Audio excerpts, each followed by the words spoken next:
Hello, everyone. Thank you so much for joining us before time. We really appreciate your patience and your valuable time today. We will be commencing with the session shortly.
Yeah, perfect. No problem.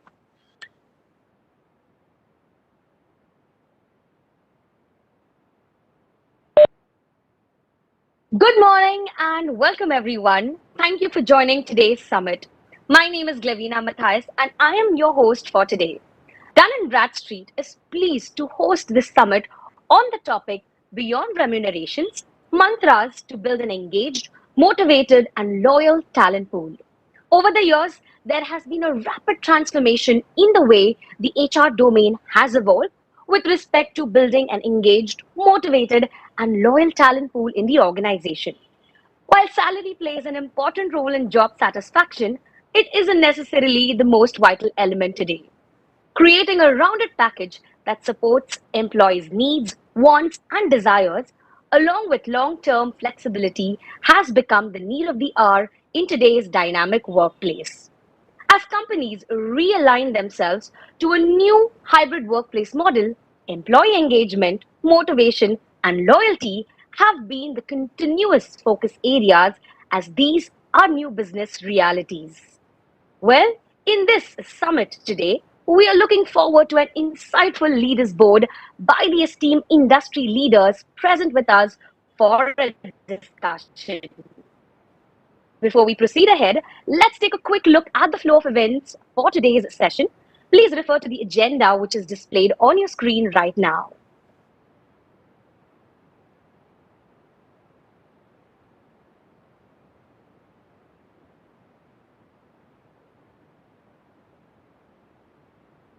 A promising agenda with an eminent lineup of speakers. Once again, I would like to take this opportunity to welcome and thank everyone for being a part of this virtual session today. Well, now let's kickstart with the keynote speaker of the day.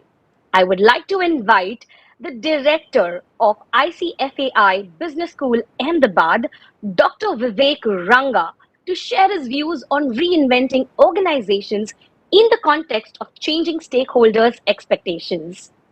Welcome, Dr. Ranga. We request you to please come on the video. Yeah. Am I visible, Clavina? Yes, you are now visible. Yeah, Thank you yeah, so much for joining us. Over to you, Dr. Ranga. yeah.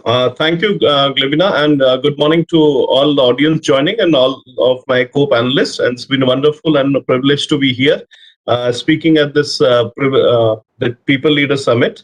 Now, very interesting topic when you're talking about engaging audience building and motivation, and I think building a talent pool. I think whether we talk about academia, whether we talk about industry, I think last 21 years I've been with academics, and I've seen this is the word I'm listening from the industry.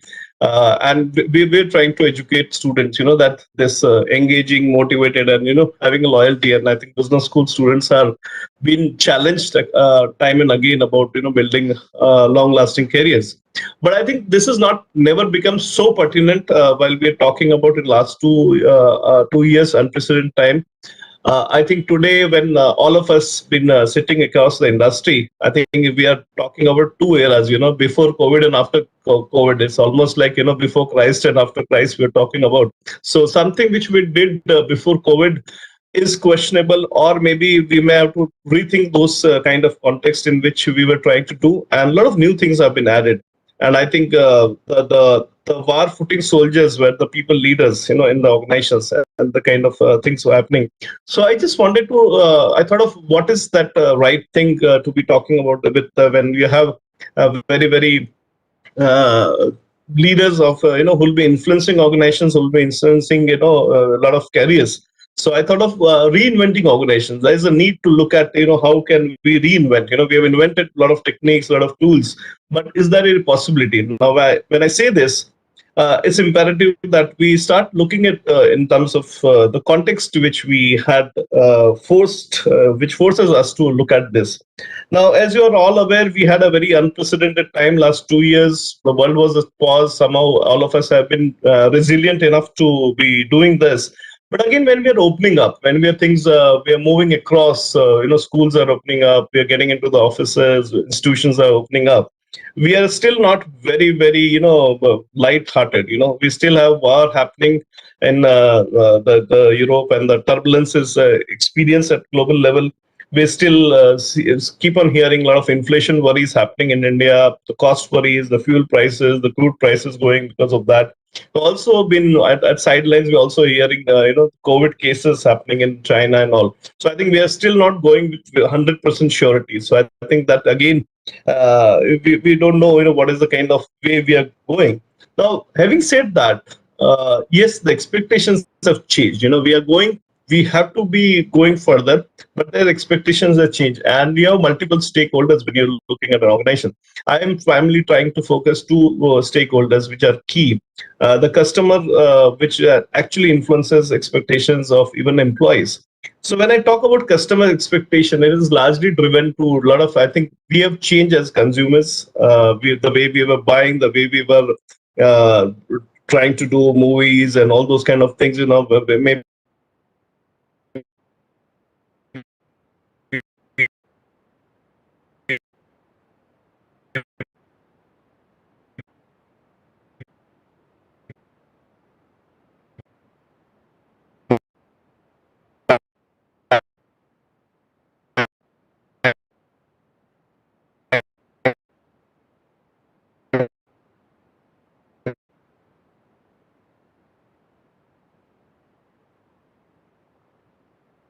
we would have.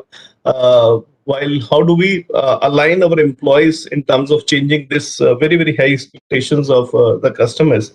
Now, when you had employees like go back 2 years, I think a lot of these were explicit expectations, in terms of the providing the hygiene factors, in terms of creating the workspace, creating models of recruitment, creating models of training, keeping them engaged, having a buddy systems and whatnot, the kind of things, keeping them morale. And I think there's a lot of energy and adrenaline is going right now to bring them to the offices back. And in the IT industry, we have seen, the attrition is actually contradicting that, all this kind of initiatives, and which is leading pressure on margins and all. So there were a lot of explicit expectations, and I think organizations have done a lot. People leaders in the HR fraternity has done compliments to them to do a lot of these kind of things. We keep on hearing from the industry forums and from the students, alumni, that what the kind of industry is working very hard. But my focus here is, when we are looking at reinventing, are we able to cater to that kind of implicit expectations which are not being said out? I think that is what we should be really, really focusing while we move further in the larger theme of engaging and building and motivating people. Now, I see these expectations are not very, very available on the floor. I think we need to be really cognizant of these are still germinating inside the employees. The first one, I would say, this is the view on the job. I think the view on the job has gone in a total transition happening today. Now, what has happened earlier, people had much, much more aspirations in terms of jobs, but today people have understood the ways of making money alternatively, the ways of making maybe by investing, or maybe doing investing in startups or whatnot kind of thing. If you even talk to a mid-career, senior career, or maybe a younger one, you would actually see that they know that there is a money not coming from salary. And the most intriguing part is, everybody is thinking to starting on their own, because the entry barrier of a startups are becoming very reduced.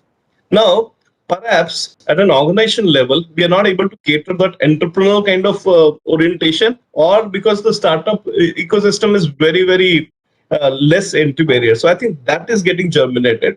And I think over a period of time, I see that could dilute the commitments, the kind of energy levels you would need, while the expectation of the customers are changing. So I think that is, we need to look at the view of the jobs. Are our jobs able to provide that entrepreneurial mindset, that growth opportunity, those kind of things? I think that is where to really look at.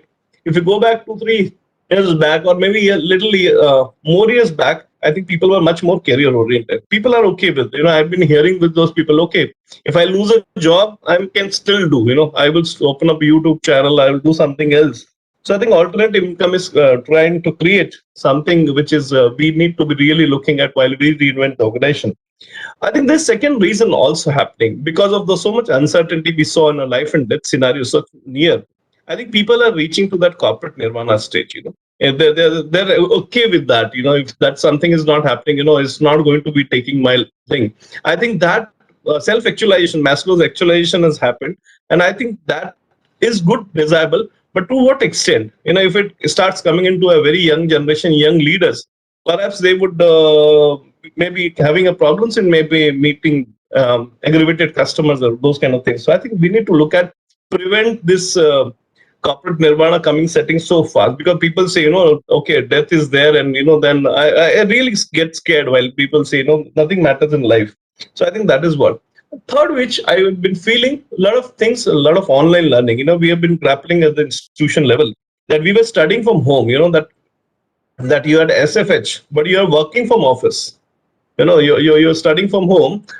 You are not faced the heats, you're not gone to the markets, but the customer is expected. Still you have been expected in the field. Banks are operating, or most of the services are operating. You have to be expecting the talent to go outside into the field, experience the real world. But what is happening today? I think a lot of learning has happened online. I think this Byju's or a Vedantu generations is going to be there in the workforce maybe after 4 6 years. I think they are going to be very different. What you see today, maybe in the entry level or those things, I think they will bring a very different set of work force while they are coming and joining the organization. Perhaps they would be good at 2x2 screens. I don't know how many of them would be operating without air conditioning. How many of the roads? So I think my biggest worry remains while we think of reinventing organization is when this the tab generation gets joined into workplace. How are we going to create buddy systems for them, because the peer-to-peer interaction is getting compromised? How are we going to hire them? How are we going to retain them? How are we going to assess them? Because very, very insidious things are happening, and that is what I felt that we should be able to look at. And I think while we talk about reinventing, we need to be really futuristic and see how at the future of work would look like. Technology is playing disruptions. We're talking about 5Gs. We're talking about different payment mechanisms. I think all this is creating much, much more challenge to the HR fraternity and the people leaders. And I think the generations would change, and that will influence the organizations and perhaps the nation building also. So this was the context in which I wanted to deliver for this session. Thank you very much, Glimna, for this opportunity. Thank you. Well, thank you so much, Dr. Ranga, for patiently listing out the challenges, that one might face with the entire changing of stakeholders' expectations, and also giving your views and inputs on the same. Well, now we move ahead to the most awaited knowledge sharing and interactive session on the panel discussion. This discussion is around the topic beyond remunerations, mantras to build an engaged, motivated, and loyal talent pool. We have some very interesting names here. Well, this session will be moderated by Ms. Alpana Datta, who is a partner, People Advisory Services, EY India. Welcome, Ms. Datta. We're really pleased to have you for this session as the moderator. Thank you, Glavina. Really looking forward to it. Absolutely. Well, now let's proceed ahead and invite our panel members. The first panel member to join us is Dr. Shweta Jain, Dean and Program Head, ICFAI Business School, Jaipur. Thank you so much, Dr. Shweta, for joining us. Yeah, hi, Clavina, and thank you, Hi. and very good morning to all my co-panelists. Well, thank you so much, Dr. Shweta, for joining us. Moving on, the next panel member is Ms. Ruhi Pandey, Chief Human Resources Officer, Godrej Housing Finance. The next panel member to join us is Mr. Rajnav Deka, Head Talent Management, Tata Power. Moving on, let me take this opportunity and introduce our next panel member, Mr. Saurav Datta, Senior Vice President, HR, Hinduja Global Solutions Limited. The next panel member to join us is Mr. Satish Rajaratnam, Senior Vice President, Emphasis. And final member to join the panel discussion is Ms. Gorika Tandon, Head Learning and Engagement, Bennett Coleman and Company Limited. May I request all our esteemed panelists to please switch on your videos. And let me hand over the entire discussion over to our moderator. Okay. Thank you, Glavina. Very, very good morning to all of you. It's really a pleasure being here with all of you, and I'm personally very excited to engage on this topic, given the diversity of experience that our panel members bring, I'm sure that we will be able to really think through some ideas which could be very relevant to everybody listening into this call. I think Dr. Vivek really hit the nail on the head when he said, in simple terms, I can say that, in the last 2 years, all of us were collectively part of the world's biggest remote working experiment. We didn't join this experiment by choice, but ultimately we all figured out how to manage and, how to really be productive, be efficient, and also take care of our businesses as well as personal well-being in this period. But what has definitely happened in the last 2 years is that there has been a permanent shift in the definition of work, in the definition of workplace, and in the definition of workforce.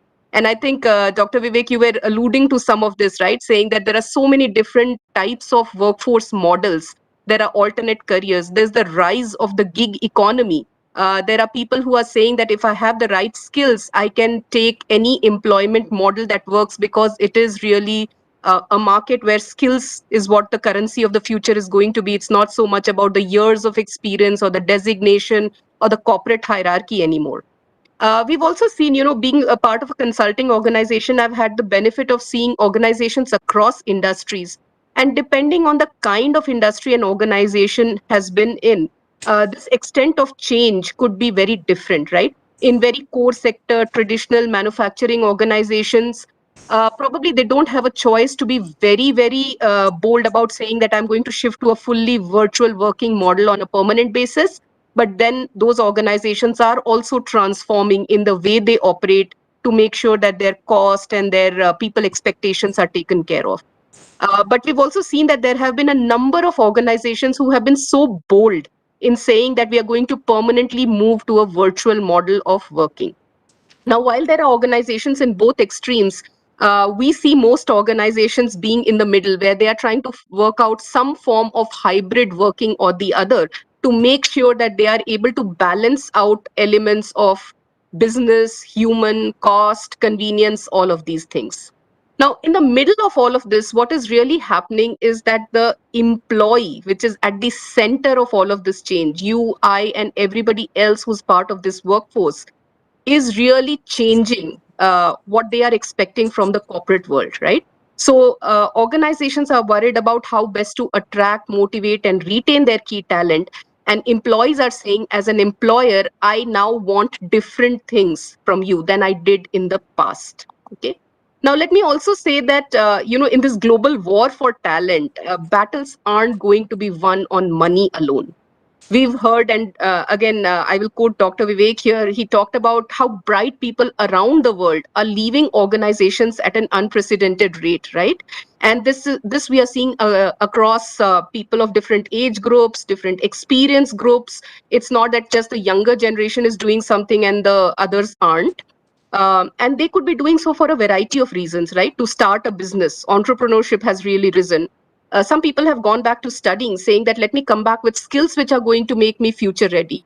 Spending time with their families because they have realized the importance of, taking that personal time off, or just hanging out till they figure out what is it that they are most passionate about. So while financial gain is important, and that doesn't take away the importance of having a smart reward strategy, we know that opportunities and experiences really make that difference, right? And to that effect, it puts so much pressure on the HR fraternity, on the leadership, and on the HR function of the future to make sure that they are able to play a very pivotal role in shaping these experiences and having the best of talent be with them.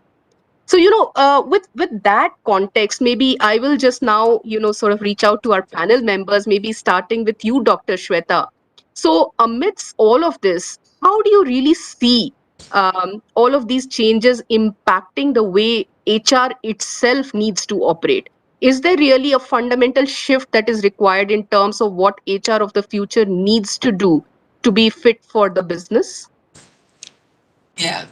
Hi, Alpna, and thank you for that. You've set the context right, and thank you to Dr. Vivek. He's kind of given us a lot of things to discuss upon. I think, the change has not happened in terms of the approaches or the processes. The change, in fact, has happened in terms of the entire context, the entire ecosystem, the function has changed. And where do I put it in one line would be like Are we able to keep the human element alive? In this entire dynamics, are we able to keep the human touch alive? See, it's all about earlier there was one entity that was human, people. Now it is aligning humans with digital. Now, how do you keep this human element alive with machines, with technology, with data? Is it like data is prevailing over human creativity, or we are trying to say that it is supplementing human creativity? How do we see that it makes a room? And then, more importantly, you were talking about remote workspaces, hybrid workspaces. So, the idea is how do you maintain the culture virtually? Keeping the employee engaged, aligning the employee with the culture when you don't even share a common space. So maybe bringing people together when they are spread in terms of space, in terms of time.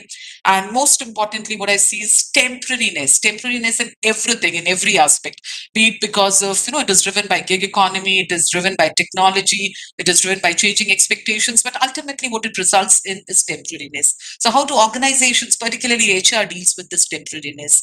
I also find something like the expectation is now not about employee well-being only, it's more about a healthy organization. So a healthy organization is around maybe physical well-being, mental well-being, social well-being, and most importantly, financial fitness is also one of those imperatives. I also see how this gig economy is bringing those changes where we see that maybe employee engagement. How do you see that people stay engaged when they have alternatives, when they have choices, when they have preferences, and then they are very aware about their preferences? And particularly what Dr. Vivek said, corporate nirvana. So people have reached to a stage where they can be, they are very clear about their preference. It is nothing that can keep them bound with the organization or maybe the role. So I think all these things come together when we say how HR is witnessing a shift. Absolutely, absolutely, Dr. Shweta. In fact, I'm reminded of an EY NASCOM paper that we had published a few months back, and that talked about, five different kinds of roles that HR of the future needs to play. One is the fact that, HR needs to be a workforce vitality enabler, which is really about creating that whole holistic health, well-being, safety, flexibility in the organization. They will need to be organization and workforce strategist, which is really about transforming the way HR function of the future will play a role in enabling business. They will have to be performance architects, where we are reviewing career paths and succession and roles in the new age. They will have to be experience amplifiers, because building a purpose driven organization, culture, elements of ESG, these really matter to the Gen Z and beyond. And survey after survey, we have seen how this is becoming increasingly important in their choice of employer. And then they will also need to be performance enablement technicians, which is really about making sure that the relevance of skills really stays.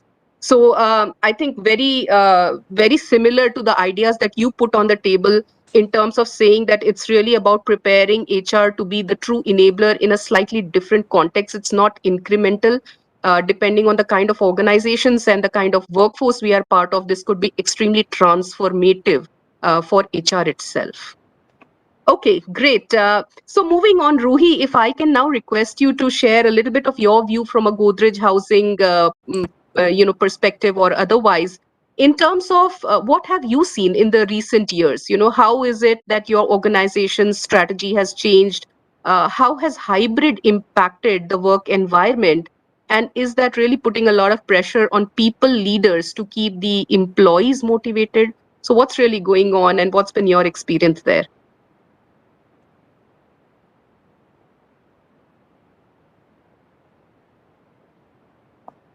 Ruhi, can you hear us?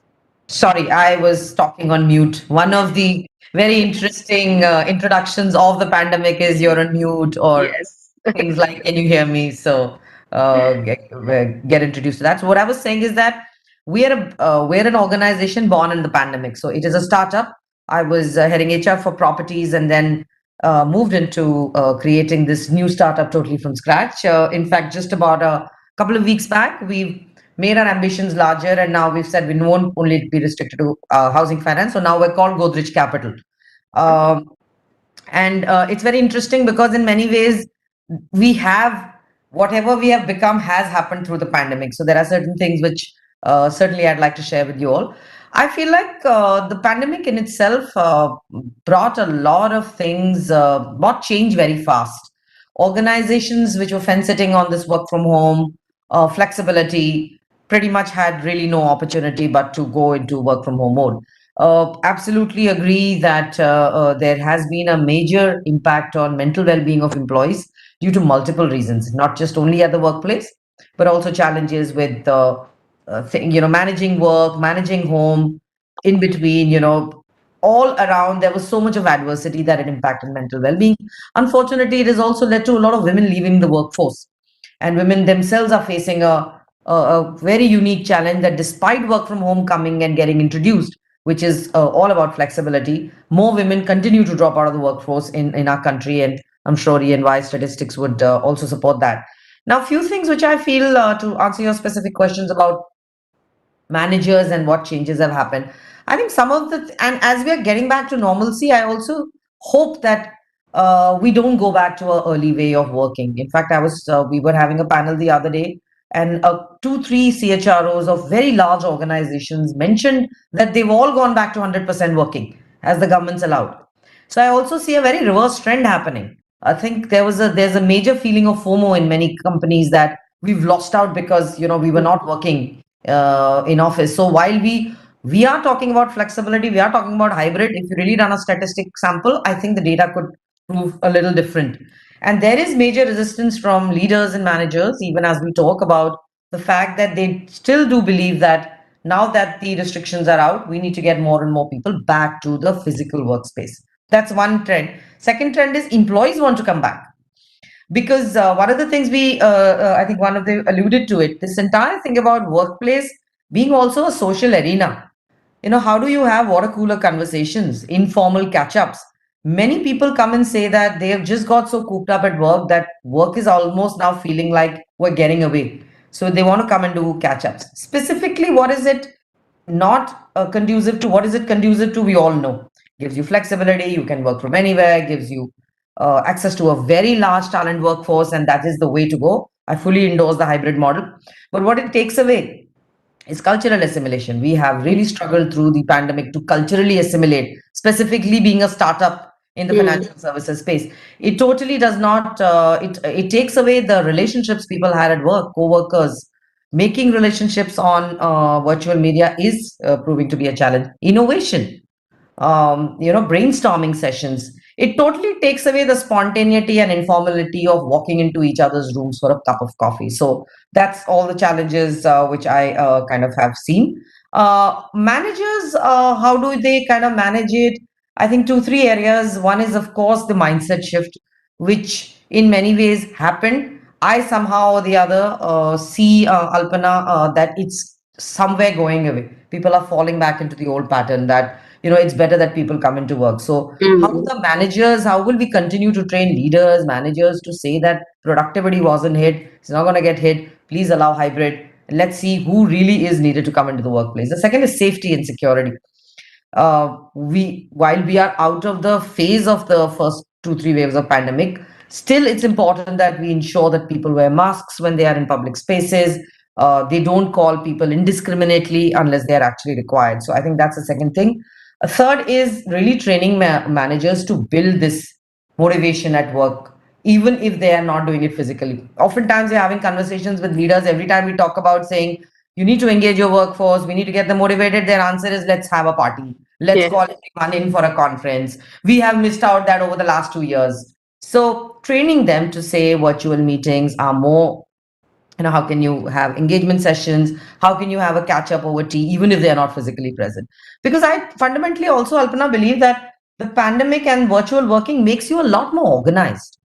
Since you know that the option to walk into someone's cabin and having a chat goes away, you've proactively blocked time for having catch ups with your team, for HR reaching out to people. So I think balancing that organized way, the flexibility, as well as ensuring your team is motivated is an area where managers are a little struggling. We're trying to train them. We're trying to get content from some of the best companies. We're trying to coach them through it.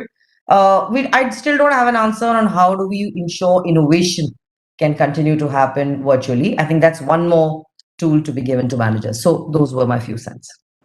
Oh, absolutely. I think extremely valuable. Definitely not a few cents, Ruhi. A lot of good ideas and thoughts there on the table.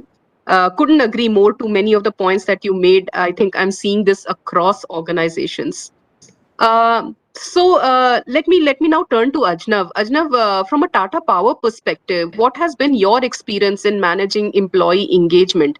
Now, given that employee engagement is such a heavy word in one way, right? It is not just one thing. It's a combination of so many things that need to be orchestrated. And Ruhi was talking about that whole balance, right? Is it physical? Is it digital? Is it a bit of both? Is it for innovation that we get into office, or do we get into office for work? Is it for bonding that we necessarily need to meet versus not? So what's been your experience and view in managing engagement in these times? What really drives it? Yeah, thank you for the question and pleasure to be here. And I think it's a very important question. And these are questions we have been asking ourselves also recently. But when I'm speaking now, it's in a more general, context so that hopefully, others can also pick up from it. So coming back to the question, yes, it's definitely important. I feel it's definitely important to compensate people in line with market. That is the base which has to be there because they are bringing in certain efforts and contribution to the company, and they should be suitably rewarded for that. So all things being equal, there are few USPs that we could have, and these are what you are referring to as the drivers of engagement. And increasingly, the employee base is becoming what we call, what we use the term as millennials. So a lot of the conversation is actually, aligned to that, and these could easily become the USPs for companies. So one is in terms of, do employees understand how their work contributes to the company? Are they in roles that will leverage their skills and expertise well? Is there a higher purpose they can connect with? So you gave a term to it. For millennials, higher purpose could be ESG, how the company is doing on ESG, and similarly, ESG could be referred to by investors and a lot of stakeholders. So there is a higher purpose, and a lot of organizations are actually moving in this direction of higher purpose. It's not just a transaction of selling products and services and providing customer solutions. Everyone is trying to move to a level which is higher, which people can see it not just as a job but as a career and a chance to create impact at a society level, at a community level, uh, doing their bit to contribute to the nation, the economy, society, the environment. Sustainability is a big pull factor for millennials, especially. So these are really important areas, and for me, it's a natural fit coming from the power company because we can hit on all these very Absolutely. well. So yeah, this is a very strong pull when it comes to it. Both attracting as well as retaining and engaging talent. And increasingly, there's a lot of government and private participation in creating, infrastructure projects and creating common goals. It starts right from policy making and right up to implementation. You have this partnership. So I believe most companies can be part of this journey and create this purpose if they are not consciously doing it. Access to leaders, open communication from them on what direction the company is moving in, constant updates which are provided by the company makes them feel engaged and part of the company. They feel like they're one organization and they're working towards a common goal. Also, very importantly, among peers, there should be free flowing communication, more collaboration. This is a very important point that keeps them engaged.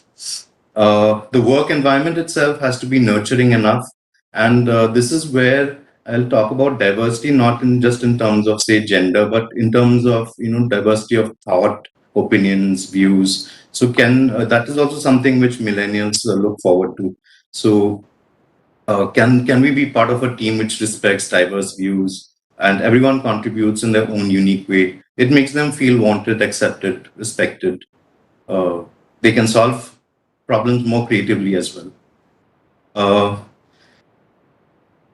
Another key point we felt for engagement was can we give an opportunity to the employee to take charge of their own career? Can we shape it the way we want based on our interests, based on our aspirations, our skills, and even a need to be part of the growth story, be a part of change. For example, sustainability. We encourage a lot of job rotation, which helps people to move between functions and help them get experience in these areas. Do I have managers who will help me through both the tough times and also, showcase my work, when I do well? So a lot of coaching skills would come in here. Can we give positive feedback and negative feedback at the same time without any micromanaging? Can I get that freedom to operate? It's very, very important. These may seem like small things, but it's very, very important. And then when we're talking about the future, everyone wants to be future proof. So can we start skilling people now? Future skilling. Can we get them ready for the new skills and new areas?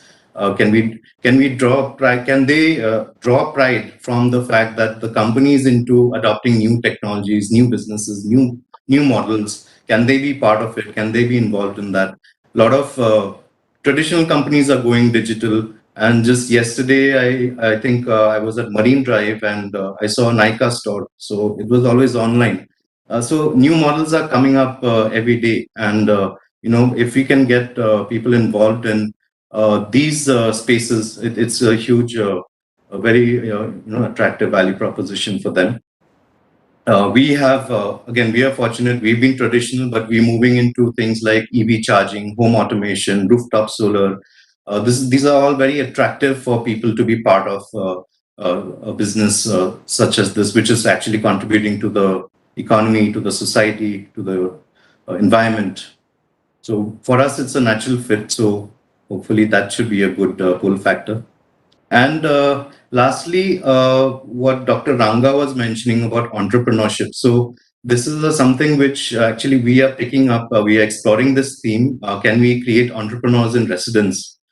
Can we empower them to the extent that they can, develop their own ideas, commercialize it, all with the support of the company. And if they make a choice at the end of it that they would like to keep partnering with the company or they want to go independent, that's an option that they would have. But this is one way in which we are actually trying to encourage this concept of empowerment. And even otherwise, simple things like, are my views and inputs, are they being considered when the company takes certain decisions, certain calls?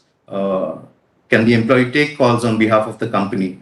Is that much empowerment there, or do you have like a very long hierarchy of approvals still in the current world, which actually hampers their agility and their sense of empowerment? So I think these are some points which I thought were important. So keen to hear your views. Yeah. Oh, absolutely, Ajnav. I think some very, very good points. I think the piece around looking at diversity, equity, and inclusion in a very broad sense, rather than only about it from a gender perspective. In fact, this whole multi-generational workforce and how do we integrate that into the work, environment is a very important point on the agenda.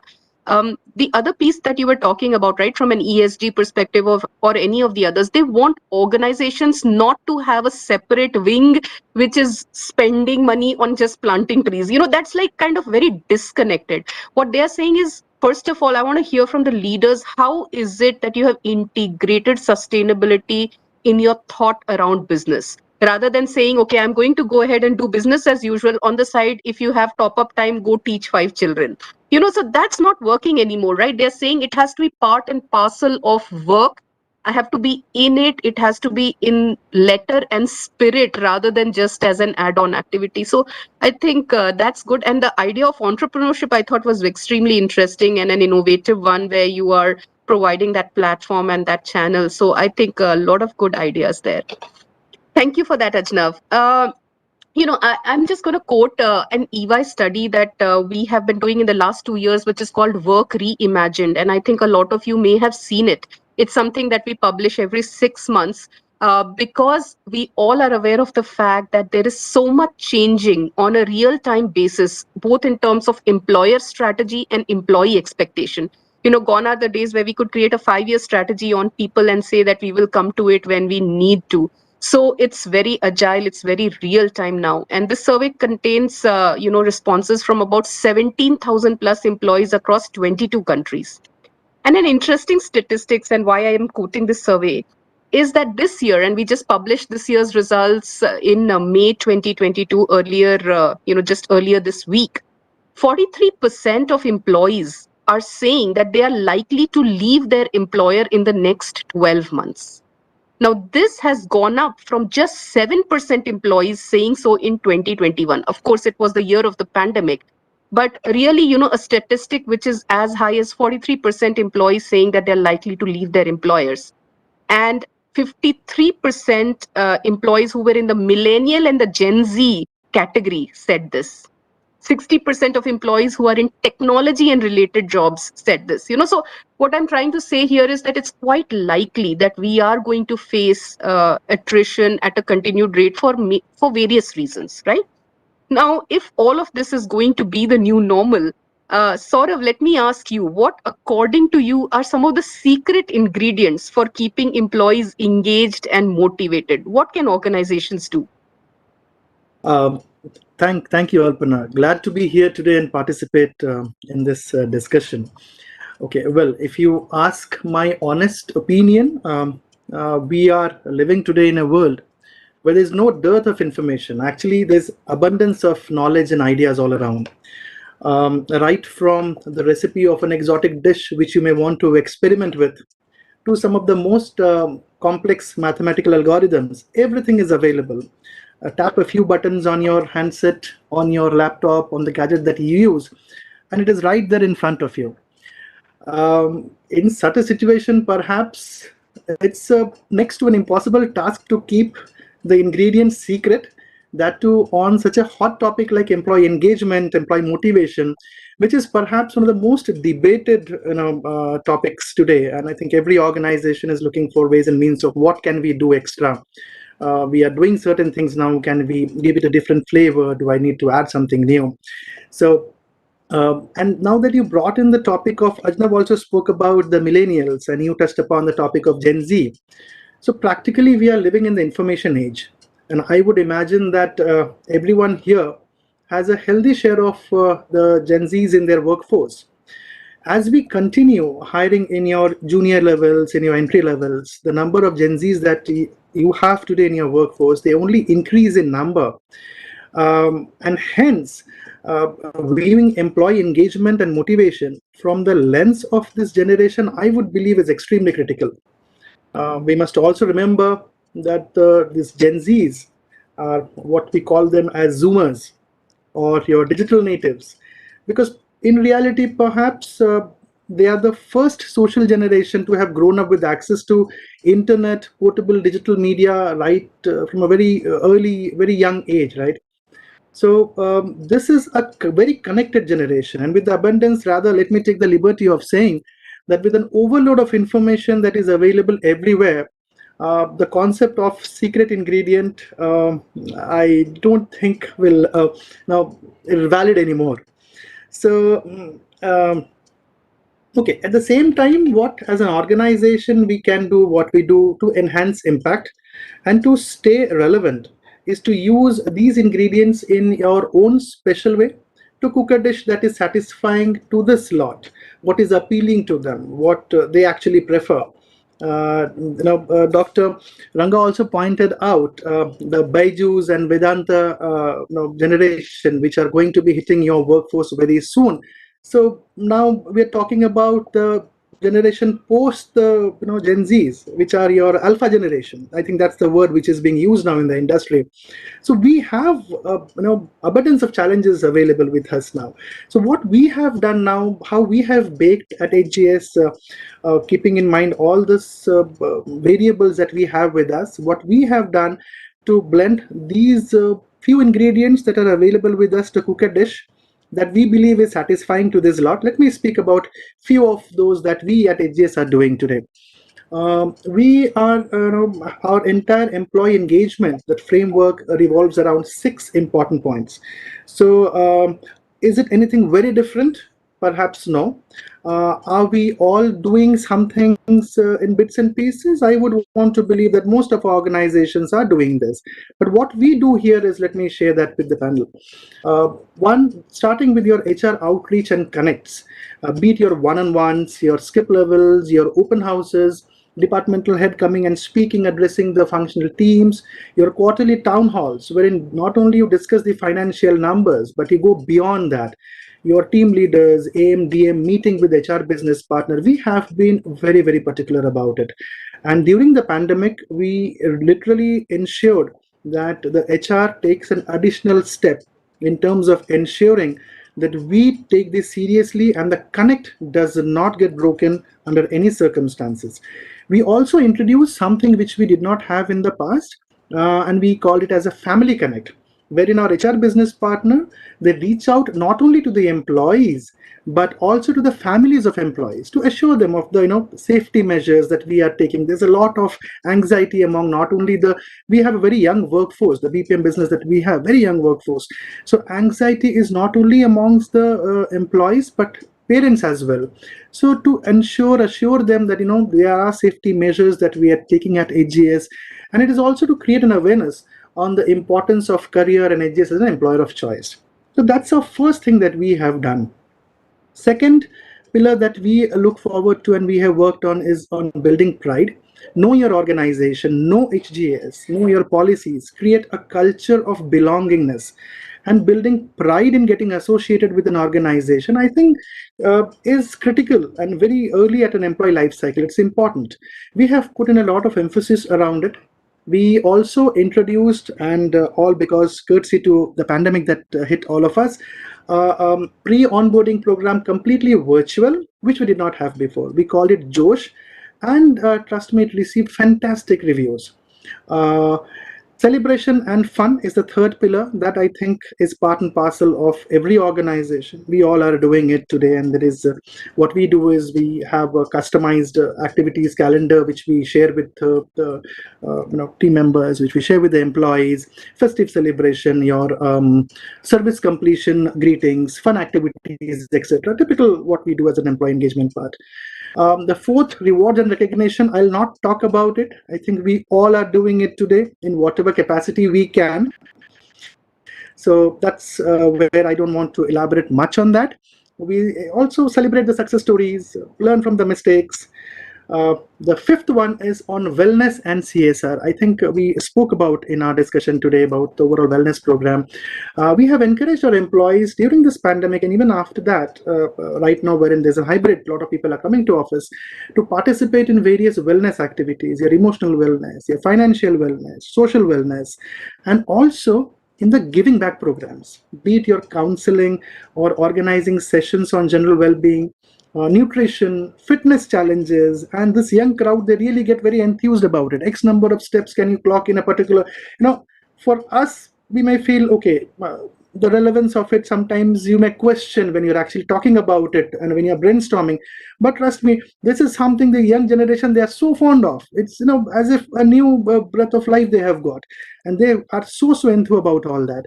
And the virtual CSR programs that we run, we got around 12,000 plus hours of volunteering activities through the virtual CSR programs that we run. So that gives, we all are hit in different ways, right?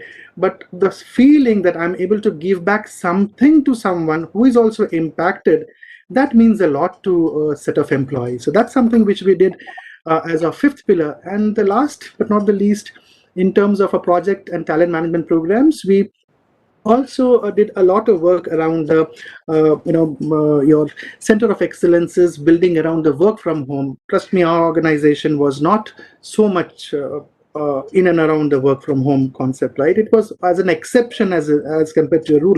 So a lot of unlearning happened before you could learn something and could implement something. So that was a massive change. But I think we did a fantastic job, moved people not only with technology, but there, whatever they require. Client, there were a lot of issues. My data is going outside the office premises. Am I comfortable? No, how does it work? Continuing the business. So there were a lot of these things, but yes, we managed it pretty well. We also spoke about the voice of employees as a concept, and wherein we take periodic feedback from our employees. That gave us fantastic results. Apart from various global programs like your talent reviews, etc., which we did, ensure that you have a continuous connect with your employees all through, irrespective you are in office, you are not in office, you're virtually working, which type of team you're representing. So Alpana, these are few things that we did in HGS, and I would believe that we really got promising results out of it. Fantastic. Thank you. Thank you so much for sharing, Saurav. I think it sort of covers, all the key elements that we have been talking about in a nice, neat framework. So I think those 6 pointers are definitely worthy of taking notes and replicating across organizations. Especially love 2 points that you made. One is the fact that we need to think from the perspective of the new workforce and of the Gen Z, Gen Alpha, etc. Because many times what happens is that we take a view from our lens alone, and then we tell the organization or the HR to create policies and processes and methods which we think will engage the Gen Z without really thinking about it from their perspective. So I think that is important. And the other one is this whole importance of continuous listening. Gone are the days where people could afford to do yearly surveys and then in retrospect figure out what is working and not working for an employee. It's more about continuous listening, and that's where the power of technology comes in, and using that to continuously review what is it that we want to do and keep taking those steps on a more real time basis. So I think all of these are extremely useful points. Thank you so much for sharing that. Satish, let me sort of change gears and move a bit onto the topic of development and learning. So we've all been talking about well-being and purpose and multiple different elements around engagement and motivation and performance. But it is equally important to appreciate how important a role learning is going to play in the future, right? So there is so much of a focus on saying that depending on the kind of organization you are, there could be anywhere between 15 to 60% shift in the kind of skills that would be relevant in the future. So, what has been your experience in steering emphasis in this area where you need a diversified talent pool and you need people with different kinds of functional domain behavioral skills? What's really the importance of learning in this whole game? I'd go with one of my fellow speaker mentioned, right? We're still trying to find that single silver bullet all across. But having said that, I'm going to step back a little bit just to give some perspective. One, we're looking at inside out, which is with an emphasis to the external market. But I'd like to bring in some data element from an outside-in perspective, right? Look at it from a larger lens. Yeah? Studies suggest in 2025 to 2030, we're going to have 6 out of 10 job occupancies. 50% of them are going to be automated, which is a massive number that we're even talking about, right? I don't know after this call if I get out and go to the shop floor and look at what HR is supposed to do. I might not have one activity that I do right now may not be there, right? It would be taken out by a bot, by a cobot, chatbot, conversational AI, whatever name you want to give it, right? It's going to move out, right? None of the HR partners are going to sit and do process clarifications anymore, right? In person, it's all going to be driven by a bot. So that element of action is taken out, right? Having said this, 6 out of 10 job occupancies, 50% of them is automated, which is a big number we're talking about, right? An extreme of about close to about 400 to 500 million job occupancies moving in the next 5 years. It's a significant jump. Right? Macroeconomics, from a talent perspective, we need to have a look at it. Take specifically from an India context. The research suggests about 56.9 million jobs occupancies will change, which is a massive sum we're looking at, right? One or two examples that I could see here is keep IT for one. I think most of us spoke about a similar area in technology.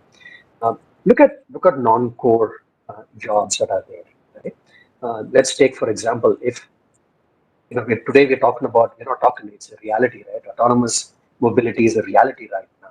So what's going to happen if you're going to get autonomous cars that are going to start flying in the next 1 2 years? Look at the number of cabbies who would have to do something different or something totally new to them, which they've not done at all in the past many years, right? Look at the number of job occupancy changes that's going to happen. Likewise, plenty of other roles that we are playing today, whether it's HR, anything under the people function, anything in the delivery function. Look, from a technology standpoint as well, we have patented a program called No Code, No Code, where you go ahead, you draw a piece of paper and draw a box and say name under the box, and then you draw a last name under the box, and then you scan it. It will convert this image into a code automatically, so you don't have to literally even code your user interface anymore, right? You're going to have all these bots coming in, all the apps coming in. Take, for example, the number of website creating portals that are there, right? Gone are the days where you sit and write HTML, XML, whatever that it is, and design your page. So what's going to happen to all of these talent that are right now engaged only on these specific areas, right? And that's what I want to bring in from an outside perspective. One. Second, most of our colleagues spoke about what's happening in the industry. Hybrid, are we ready? Not there. Gig, are we ready? Not there, right? The quality of job has changed significantly in the last 2 3 years thanks to pandemic. When you say quality of jobs, there goes the competence and the skill taxonomy as well, right? But if you look at it, all of these are virtual. We talk about Scrum teams in the IT parlor, you talk about distributed agile teams and so on and so forth. Look, you will have a customer sitting inside your virtual box every day and looking at what the team is doing and how they're progressing. Gone are the days where once in 2 months QBR or HBR that you go sit to the customer saying this is what we've done for you, right? It's every day right now. Every 14 day you're expected to deliver something or the other for the customer. So skilling is very, very critical in the role that we are in right now, right? I wouldn't want to cliche call it saying it's an HR function. Skilling is as much important for an individual than just the HR saying, the typical state of push and pull learning, right? It's been there traditionally all through decades you're talking about. Is that a skilling in HR function, L&D function, or a people themselves owning it on a self-paced function, right? So the way that we drive through, setting the context from outside, and the way that we are trying to drive through is to see how do we skill our employees to be future ready. I think you brought this up in one of your surveys that you guys did, right? One more anecdotal example I want to bring in before I deep dive into how we do it a little differently. Look at I'm not sure how many of us have gone through the UN study on the dependency ratio. It's a very interesting topic. So I'm doing my research doctorate around future of work, and I'm the final stages, and I've been through a lot of these documents, right? The dependency ratio, that means people who are less than 16 years and people above 60 years are negated, right? The population that are in between, who are the work force that we're even talking about, that number is rising significantly. On one side, we're looking at job automation and jobs getting moved out to the left, right? And on the other side, you're looking at the workforce numbers that are growing significantly. So what is the value order of job that you're going to bring into the table with so much of workforce coming in? The baby boomers are gone. I mean, that's a Yeah.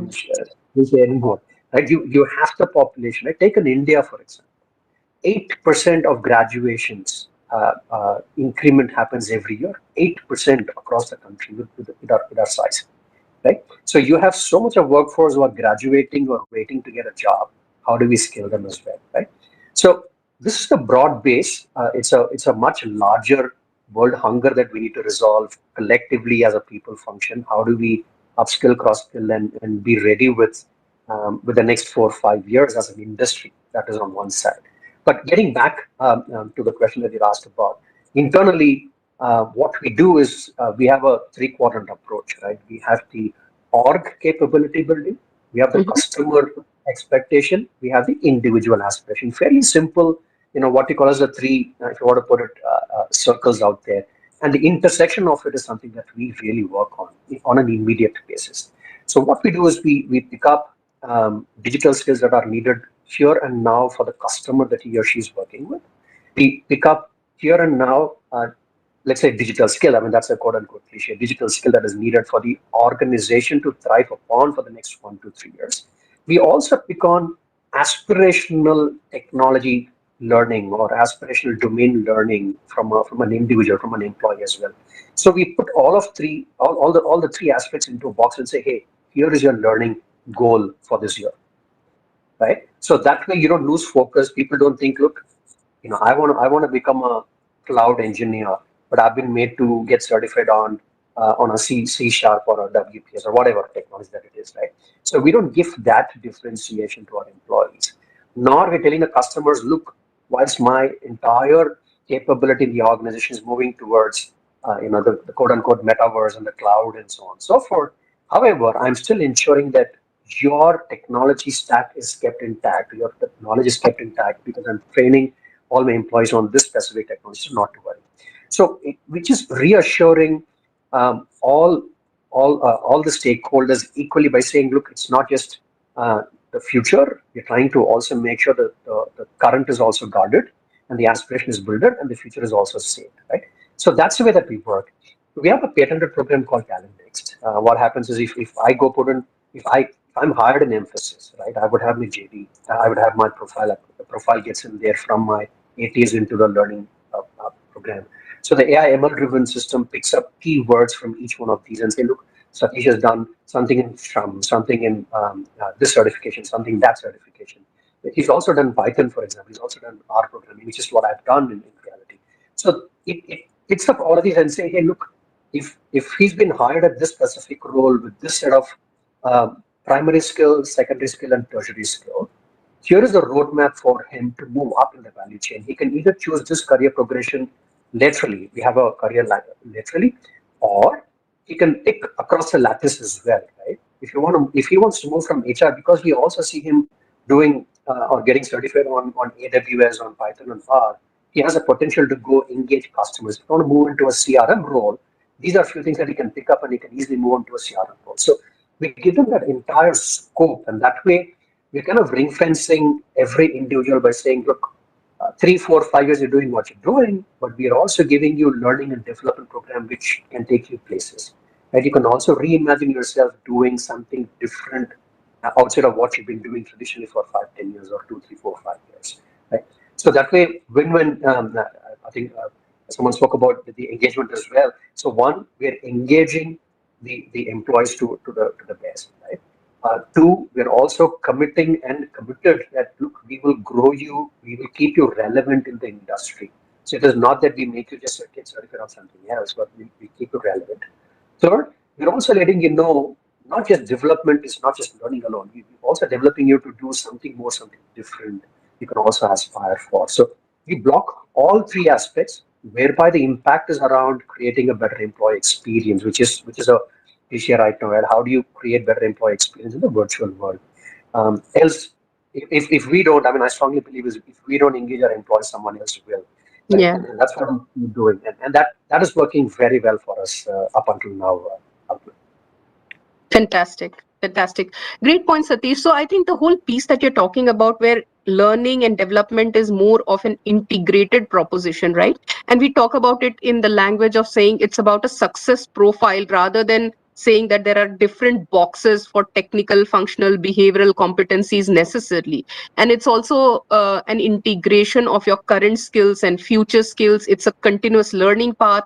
It is hyper personalized, and I think absolutely relevant to say that it is an amalgamation of what the organization needs, what the customer needs, and what the individual needs, so that everybody is then able to create, a certain journey for themselves, which is closer to their ambition, their vision. And hence, you made a very important point that learning is a very critical element of employee experience. It's not just about learning as a siloed element.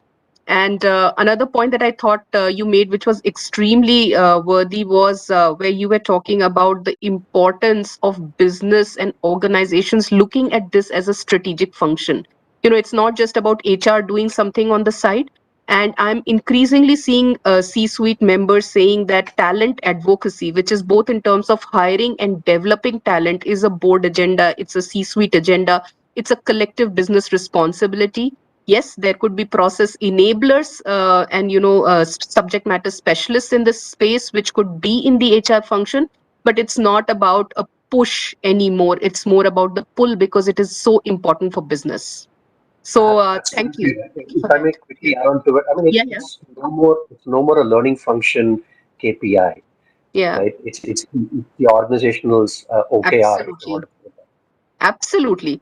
Yes, absolutely. And we have so much research, so many statistics talking about how much the business gains if we were to be able to just retain and retrain and sort of grow our own talent, so to say, rather than bringing somebody from outside. We may still need to do it, but the strategy around who to retain, who to retrain, and who to really hire has to be a very intelligent one, keeping in view the business requirements.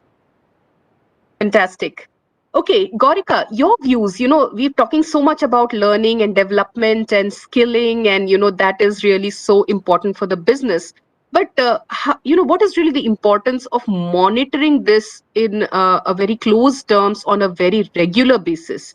And what kind of mechanisms can be effective in making sure that training, learning, development is in the right direction to contribute to business? Thanks, Alma, and good afternoon to everybody. It's been really enriching listening to everybody, and I think the common things that everybody's been talking about is this multi-generation workforce. Actually, that's the buzzword we're talking. I think Dr. Vivek talked about the tab generation entering, and Satish has been talking about it. Sort of talked about how stepathon is such a interesting thing that they latch on to. It's the same generation. I'd like to begin with an example. I was thinking just yesterday, my niece is 5 years old and she lives with us. And I'm talking about a 5-year-old who's a Netflix generation. So my mother was struggling actually to move from YouTube to Netflix on a connected TV. And here's a 5-year-old who's just begun speaking. She's just begun school, and she comes in like, "Hey, Granny, I'll tell you what to do. Press that button." She can't even read the button all that well. She goes with her phonetics like a, b, sk, and all of that, but she knew the button that she had to press. Now, it's this generation that we're talking about, a generation where uh, some of us are part of that generation. I see a little bit of gray amongst all of us, so I'll take the liberty to say that all of us have attended learning in a classroom. For us, we never thought that self-paced learning or attending information exchanges like this could be learning. This was all networking and awareness for us. But actually, we're talking about the YouTube generation. And we have questions where, why do you want me to invest 8 hours of learning when I can just YouTube it? By the time you teach me a particular technology, the shelf life of the technology is gone. So why will I invest myself unless you tell me that this technology is going to be here and it will stay? From my organization, I'm representing Bennett Coleman. You know us as the Times of India group. We print newspapers. And, we're talking about the journalists who are now coming where we have apps available, which is speech to text. The journalist just speaks into the phone and the story comes out. In fact, we're talking about apps where they crawl through the web, pick up keywords, and an entire story can be built by the app itself. And the work of the journalist is just to bring in credibility and perspective because the base story is already being curated by an app. So this is the generation where we are talking about. Now, what can you train them? What can you train them on? So, things like we're trying to train them on being digital, which is actually quite anti-thesis of a printed newspaper. But what we really need to train them on is the ability to stay relevant. And for us as a business, we are going to be relevant when we are going to be able to curate credible content. So can we look at a business model that serves this purpose? And therefore, all the learning programs will be in and around serving that business model. If we are talking about being a content organization, then we need to train people to read and understand content in that fashion. And therefore, it is extremely important as a function. And I think Satish was just talking about the fact that it's no longer the HR agenda, it's an OKR for the organization. So the organization needs to, if the organization needs to be agile, the learning function needs to be agile. And that agility will only come with measurement. And that measurement will help you move that needle from push to pull. Why should I attend? So how do I get the WIFM right? What is in it for me? What is the learning consequence? That learning consequence, whether a positive consequence or a negative consequence. And now you just spoke about the big question of train, retain, so build, buy, or build, the borrow, buy, and build concept. Borrow is so much simple. The world today, the entire Gen Z is working on leasing. Nobody wants to own a car when I can just my choice it. So if we're talking about leasing, do I want to invest in that skill in the first place, or can I just borrow that skill from a vendor and put it in my variable cost instead of my fixed cost? I'll just upskill quickly, and as soon as the skill changes, I'll just change the vendor spec and move on. Therefore, I think it's extremely important to redefine the scope of what we have traditionally called as the return on investment on learning, and every rupee spent has to add that extra rupee back to the bottom line so that it makes sense. That will come primarily through measurements. I think it's important that we get on to decide as an organization what will be, the pandemic has given emphasis to this new short term. We were talking about 3 years and 5 year plans, and now we're talking Yeah. about 3 months and 5 months plan. So if this new short term has got its importance, then you need to know what is it that you want to build in the organization for which you will invest in training.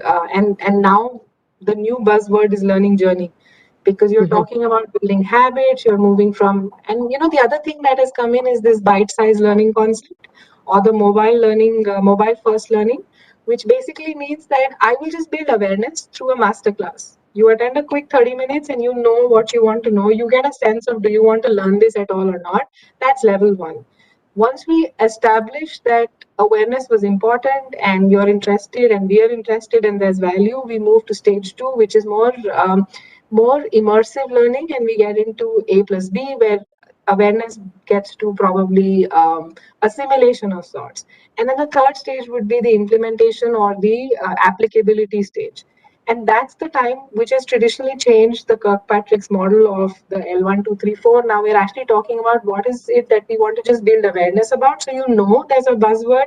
For example, there are NFTs in the market in our world, which is the non-fungible token. So what is the NFT? What is the market size? All this is awareness. If we're creating a team, then we talk about moving from that into the assimilation stage, of where we're trying to ask them, do you understand, if this happened, what would happen next? If this happens, what happens next? And then you really form a team. When you want to go to market, you get into the application piece. And for any emerging business or any emerging line that we want to build, you need to first figure out how much investment in learning, and therefore the measurement of the returns that you got out of it will build the entire ecosystem of what you offer as content. And I think we also, as a learning function, have an advantage today because we have a lot of off the shelf products available where you can just plug and play. Curation is where you would keep to your core skills and your differentiating skills of sorts. Whatever is in the periphery tends to be pay as you use, and there are a lot of models available there. So therefore, it's made it very easy for us in the current context to actually see what we want to build, how we want to build, what's the impact, and what would we want to start doing, what would you want to do more of, less of. I think a lot of those matrices can get answered today. Plus, of course, we've got the learning technology. The LMSs that we have at our disposal tells you who's been reading what. You can create learner personas. You can get who wants to do what of it. And I think Satish just mentioned about his tool in the organization where you're talking about where do you want to go, and what skill have you just picked up. All that is possible because we've also had technology revolution in our function. So I think given that, it just makes it so while it makes it tough, it also gives us the opportunity to do a lot. Absolutely. Absolutely. So thank you for that, Gorika. Extremely relevant points. And I think to your point on build, borrow, buy, I think every organization is right now thinking about how should that mix change, because it's a factor of also, availability. It's a factor of time that it takes to build. It's a factor of the fact that a lot of talent that has been built over the years is now resigning, and the great resignation is taking all these talent to another organization. So that's where the whole piece around ecosystem alliances, using technology more intelligently, using knowledge management systems for the benefit of the organization, I think all of these are becoming increasingly important. In fact, we are also at that stage where many organizations know that certain skills will become redundant in the next 3 to 4 years time, and they don't want to spend organizational resources and time and effort in really building that skill from net new, which is where they are saying that maybe we need to partner, we need to look at ecosystem alliances which can help us in these skills. And the rise of the gig economy also, as I've been talking about, is now not so much about saying can I use a gigger for being a receptionist. It's about can I use a gigger or a hackathon mode where many giggers come together to be able to crack a business problem or to come up with an innovative solution. And I'm just thinking, Ruhi, the innovation problem that you were talking about in the virtual world, some of the things that I'm seeing organizations do is when they are creating their hybrid strategy, they are being very deliberate about the fact that when people get to work, they are getting to work to make sure that they are doing things which are better done in a physical environment. It shouldn't be that, they come to work, they log on and they're answering mails, which they can very well do at home also. So defining what gets done in the physical space. The other is where, this whole digital and technology is being used to see if we can do more crowdsourcing on ideation. Can we make this limitation an opportunity for us to get more ideas and get more stuff done, because we have the power of connecting people from across the world and across communities to be able to come and think through ideas. So I think, early stages, early days, but absolutely nothing like, whiteboarding it in a room. I know that sentiment is something else. But great. Okay. Given that, as expected, we have, had such a great conversation. I could go on and on with my questions, but we have only about 5, 6 more minutes left. So I'm just going to ask an open-ended question, and happy for any of the panel members to, sort of jump in with anything else that you believe is important for us to talk about in this forum on this topic. We've touched a bit on motivation, on engagement, we've touched on learning, we've touched on ROI, we've touched on culture, purpose, well-being, many different elements which we hope will make a very big impact in creating the right kind of people experience and in showcasing the organization's value proposition to both present and potential employees. But if any of you have any thoughts, ideas that you would like to share before we close, we should definitely give that opportunity. I believe there are some questions, so I will definitely hand over to Glevina after these 5 minutes for any questions that she may want to funnel to all of you from the participants.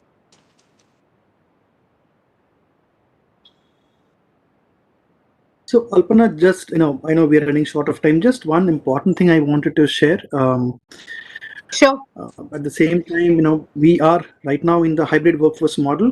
Somewhere, I think we all have to ensure that we do not get into a mode of, I think Ruhi also spoke about it on these lines, that we don't get into a conscious, subconscious bias.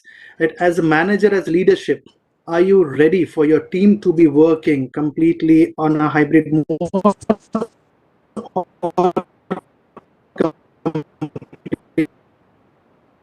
Or outside the office premises. As an employee, do I have that confidence that if my leader is coming into the organization, any type of pressure direct on me as well, confidence, hey, losing out in the not get off, become office, and I am working virtual. Does it impact me? Does it impact my career growth? So these are few things I think is extremely important, and no one else but the immediate manager, the top down leadership, only these messages can be passed on, drilled down to employees. If they don't see it happening, whatever you say, whatever you put on a PPT, whatever you say in your town halls will not make much sense unless they actually see this getting cascaded in action. So that is, I think, one of the important things that we all must and definitely do focus on. I think very well said, Saurav. In fact, this reminds me of this whole transformative leadership competency model, which is now evolving, where the idea is that we are seeing behavioral competencies or leadership competencies in 3 buckets. One are the core skills which were relevant in the past, which are relevant today, and hopefully will be relevant in the near future as well. For example, focus on the customer, focus on results, authenticity, business acumen. These were important, these are important, these will continue to be important. But there is a huge transformation on certain kinds of managerial skills and capabilities. For example, just from being relationship oriented, building relationships, it has moved into creating networks, which is about really expanding that across the length and breadth of the organization internally and length and breadth of the globe externally. From communication to communicating with purpose, from teaming to being able to collaborate virtually. So this is like, the foundation was there, but then the narrative has completely changed. And then the third bucket has these net new competencies, some of which you touched upon, right? Having empathy, having mindfulness, being resilient, being technologically fluent, being inclusive.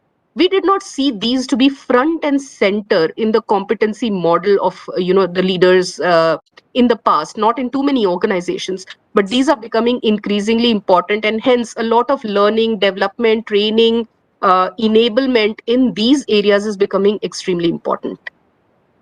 Great. Anybody else? Any thoughts? Any comments? Just a quick summary, if you will. Um, Yes, as Satish. people leaders, as people function leaders, right? In the virtual world that I'm talking about, I'm not sure how fast, how soon, how late it's going to change to all in person. Though most of them are still trying hybrid. Uh, it is about how do we keep in my words, the three C's alive and kicking. In the sense, how do you still enable curiosity, creativity, and collaboration? Right? If these three are on, I guess the productivity is just not going to drop in. The learning is not going to drop in. Everything is going to go the way that it is. It used to be in person and in virtual. Right now, in most cases, it's been much more productive, is what we've been hearing, at least from an IT perspective. So Mm. as long as we're able to enable the curiosity, in oneself, saying, "Look, I can do more. I can do different. I can do something else," and keep infusing, from a Black Belt Six Sigma to whatever right now design thinking, whichever you want to adopt to it, keep that creativity and innovation going on. But the most significant one, Alpana, that you called out very well, from team to collaboration, right? If that happens, and I guess the current work structure, the work form that it is, I guess it's here to stay. I don't think it's going to change the way that others may feel. So Absolutely, Satish. Thank you for that. Anyone else? Otherwise, Yeah, I also yeah, wanted to, I wanted to yeah, advocate, I wanted to advocate something for people managers. So there's a lot of data in the system, be it, talent, performance, engagement, productivity. How can we train them to use those tools, those mm, data and analytics tools, and Hmm. take people decision based on data? That's something which is very doable.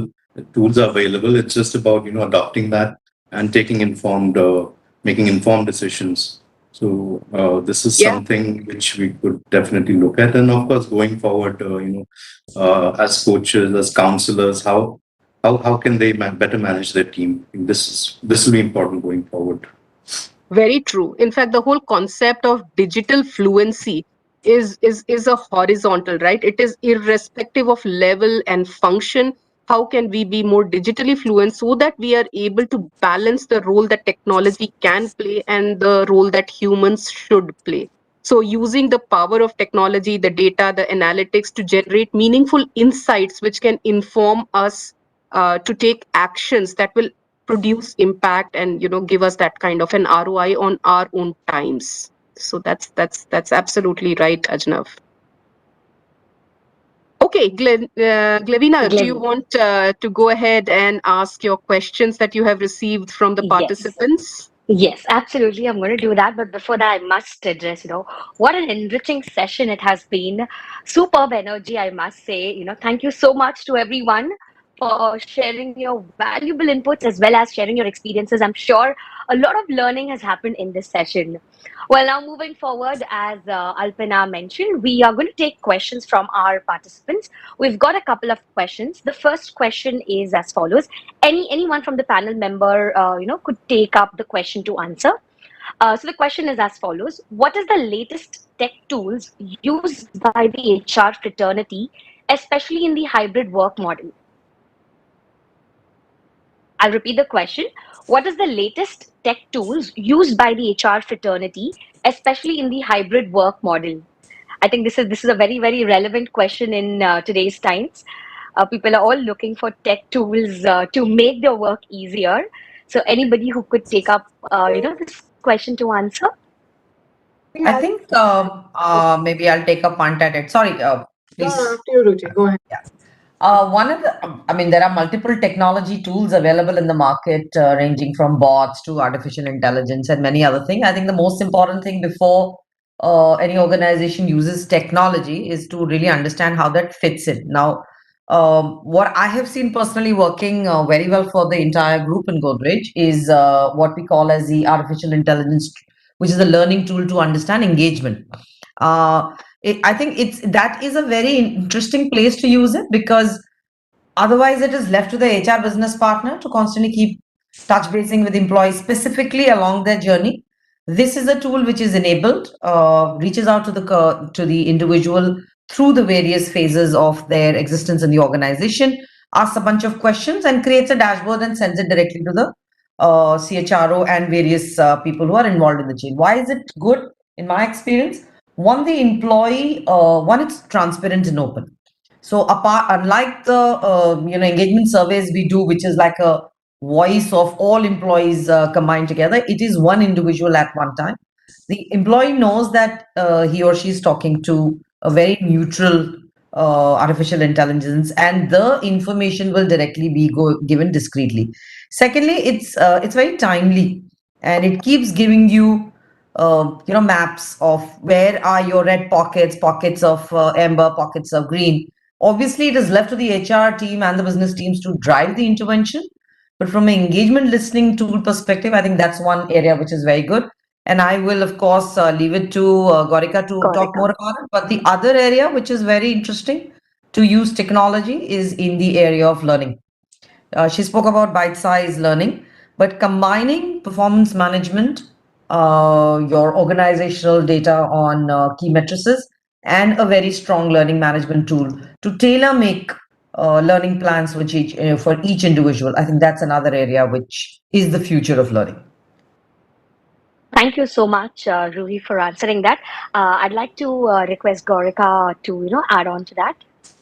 So thanks, Daniel. I think mostly for technology today, HR function is about experience management. We're pretty much marketing, branding managers of sorts, where the business is managing customers outside and HR is managing customers inside.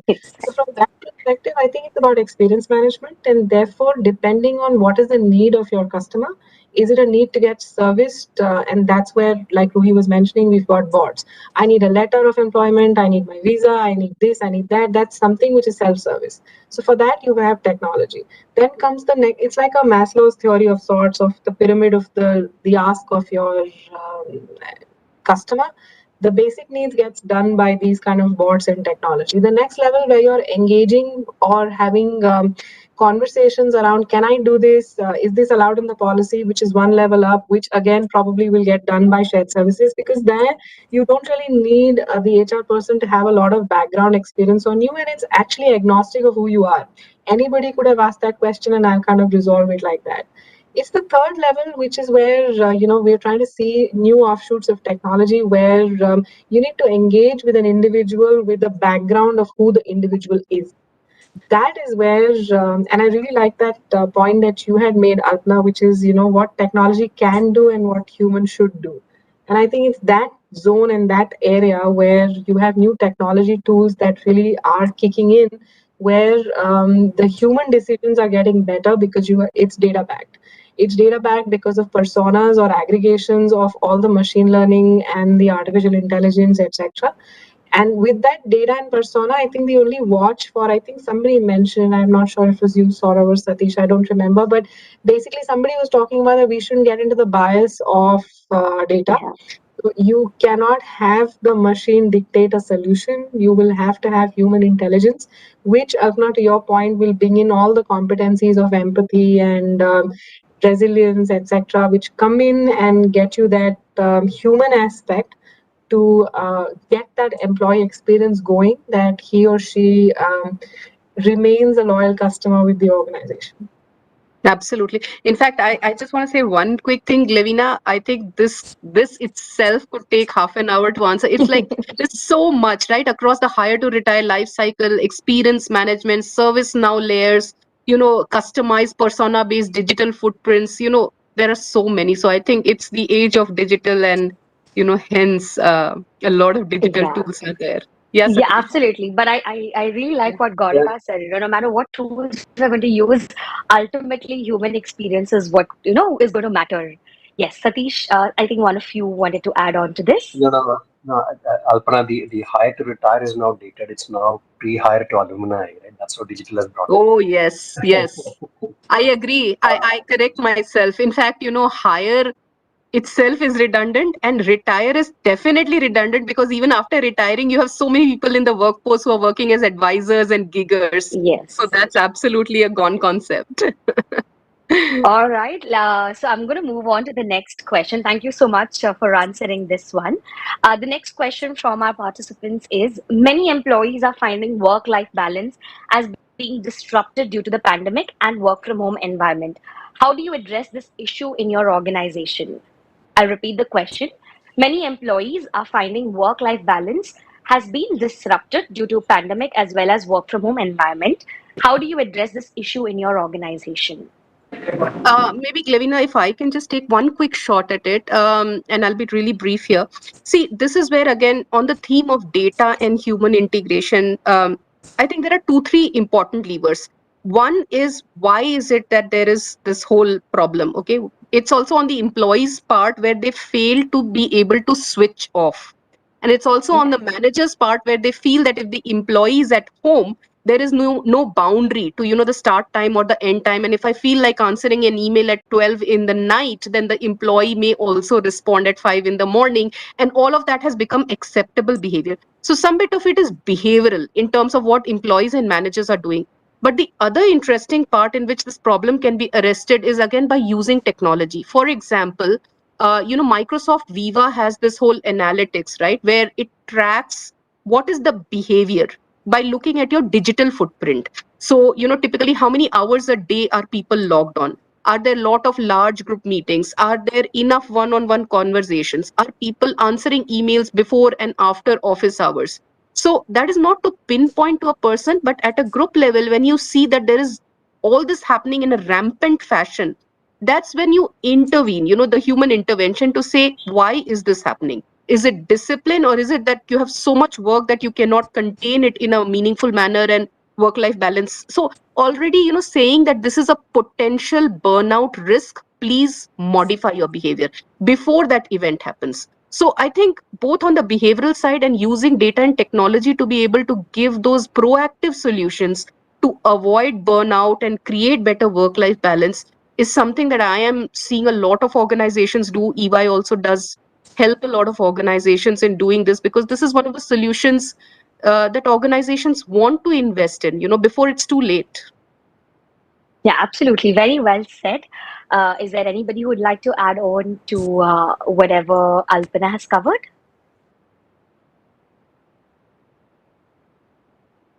I think, Alpana, you've pretty much summed up it beautifully. So I'm going to move ahead with the next question, which is going to be the Sorry. last question for Yes. the Okay. session. Perfect. Perfect. Sorry, I just wanted to ask Yeah, that, Yamina, so because I need to sort of just get into something. Okay, we'll go for yes, one this more. is going to be the last question, last and the final question. So many employees who have joined the organization in the past 2 years without even physically met their team or leaders. How do you mentor them or engage with them better?